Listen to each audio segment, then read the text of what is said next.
Saya Dr. Adistiasari, dokter spesialis paru yang bekerja di Poliklinik Paru RSUD Kabupaten Buleleng. Dalam rangka memperingati Hari Kanker Sedunia yang jatuh pada tanggal 1 Agustus, penting bagi kita untuk meningkatkan kesadaran akan sakit kanker paru.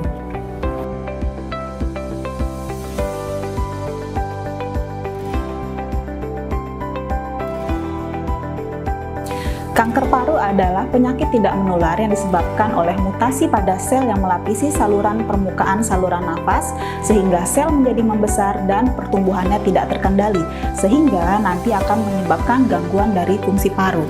Selain itu, kanker paru juga mempunyai kemampuan untuk menyebar keluar dari paru sehingga akan menimbulkan gangguan pada organ lain. Data statistik pada tahun 2021 mendapatkan bahwa kanker paru merupakan kanker terbanyak ditemukan nomor 2 di dunia dan merupakan penyebab kematian nomor 1 di dunia baik pada laki-laki ataupun pada perempuan. Sedangkan data di Indonesia menunjukkan bahwa kanker paru banyak diderita oleh laki-laki sebanyak 19,4 per 100.000 penduduk dan menyebabkan kematian dengan rata-rata 10,4 per 100.000 penduduk.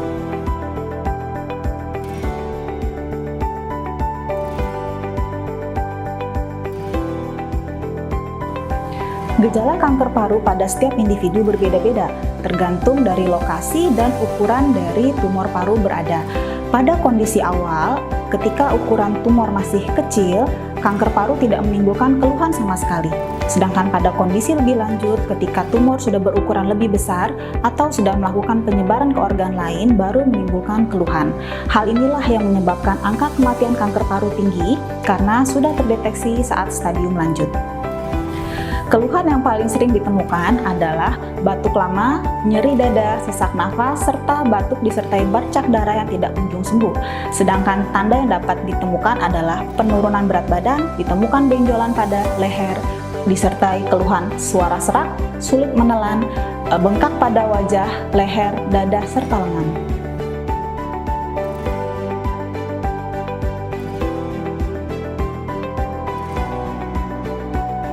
Faktor risiko utama kanker paru adalah pada perokok aktif. Hampir 90% kanker paru disebabkan oleh rokok.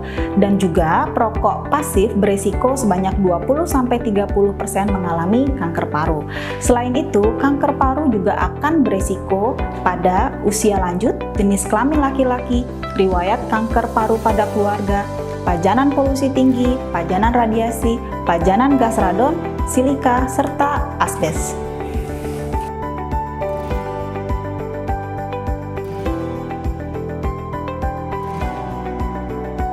Pertama, akan dilakukan wawancara mengenai keluhan yang dirasakan pasien.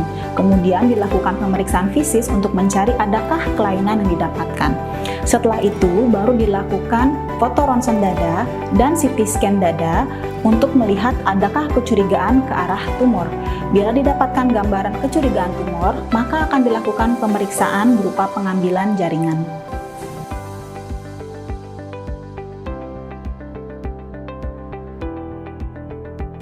Agar terhindar dari kanker paru, yang utama harus dilakukan adalah dengan cara tidak merokok sama sekali atau segera berhenti merokok bila Anda seorang perokok. Kemudian hindari asap, menghindari dan menggunakan masker saat berada di lingkungan dengan udara yang kurang bersih, olahraga teratur, serta makan makanan sehat dan bergizi.